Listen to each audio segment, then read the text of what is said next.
ఎండలో బయటికి వెళ్ళి వచ్చాక బాగా నీరసంగా డీహైడ్రేట్ అయినట్టుగా అనిపిస్తుందా? అయితే ఇంట్లోనే ఇలా ఒక గ్లాస్ కుకుంబర్ జ్యూస్ చేసుకొని చూడండి. చాలా సింపుల్గా ఉంటుంది, చాలా రిఫ్రెషింగ్గా కూడా ఉంటుంది. కుకుంబర్లో నీటి శాతం చాలా ఎక్కువగా ఉంటుంది. అందుకే ఇది మన శరీరానికి హైడ్రేషన్ అందించడానికి ఒక మంచి రిఫ్రెషింగ్ డ్రింక్లా ఉంటుంది. అలాగే కుకుంబర్లో క్యాలరీస్ చాలా తక్కువగా ఉంటాయి కాబట్టి షుగర్ ఎక్కువ ఉండే డ్రింక్స్ బదులుగా అప్పుడప్పుడు ఇలాంటి ఫ్రెష్ హోమ్ మేడ్ డ్రింక్స్ తీసుకోవచ్చు. కుకుంబర్లో నీటి శాతం ఎక్కువగా ఉంటుంది కాబట్టి కుకుంబర్ జ్యూస్ చేసుకొని తాగితే మనకు చాలా రిఫ్రెషింగ్గా ఉంటుంది.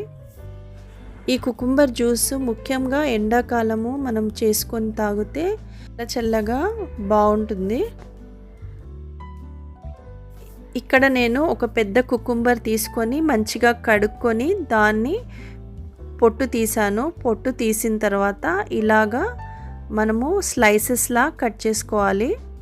ఈ యొక్క కుకుంబర్ జ్యూస్కి మంచి ఫ్లేవర్స్ యాడ్ చేయడానికి అరచెక్క నిమ్మరసం, కొన్ని పుదీనా ఆకులు, పావు టీ స్పూను జీలకర్ర పొడి, రుచికి తగినంత ఉప్పు, ఒక చిన్న అల్లం ముక్క యాడ్ చేస్తున్నాను.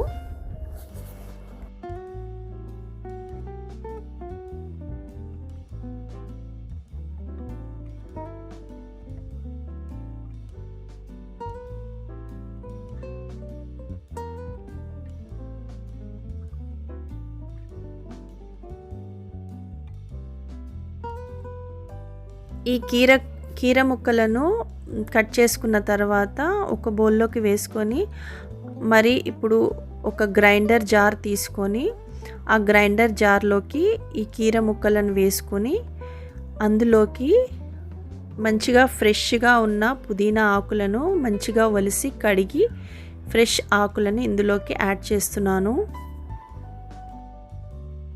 ఈ ఫ్రెష్ పుదీనా ఆకులు వేయడం వలన జ్యూస్కి రిఫ్రెషింగ్ ఫ్లేవర్ వస్తుంది. ఇప్పుడు ఇందులోకి 1 ఇంచ్ అల్లం ముక్కను వేస్తున్నాను. అల్లం ఈ జ్యూస్కి మంచి ఫ్లేవర్ ఇస్తుంది. అంతేకాకుండా డైజెషన్కి కూడా అల్లం మంచిదని మనం వంటలో తరచుగా వాడుతూ ఉంటాం కదా. ఇక్కడ కొద్దిగా నిమ్మరసాన్ని యాడ్ చేశాను. విటమిన్ సితో పాటు మంచి టేస్ట్ కూడా ఇస్తుంది. ఇప్పుడు ఇందులోకి జీలకర్ర వేసాను, రుచికి తగినంత ఉప్పు వేసాను. ఒక చిన్న గ్లాస్ వాటర్ పోసుకోవాలి. జీలకర్ర వచ్చేసి మంచి సువాసన ఇస్తుంది. గ్రైండ్ చేసుకొని ఇలా కుకుంబర్ జ్యూస్ని ఫ్రెష్గా చేసుకొని షుగర్ లేకుండా తాగితే చాలా రిఫ్రెషింగ్గా ఉంటుంది. ఇలాంటి హెల్దీ అండ్ సింపుల్ రెసిపీస్ మీకు నచ్చితే లైక్ చేయండి, షేర్ చేయండి, సబ్స్క్రైబ్ చేసుకోండి.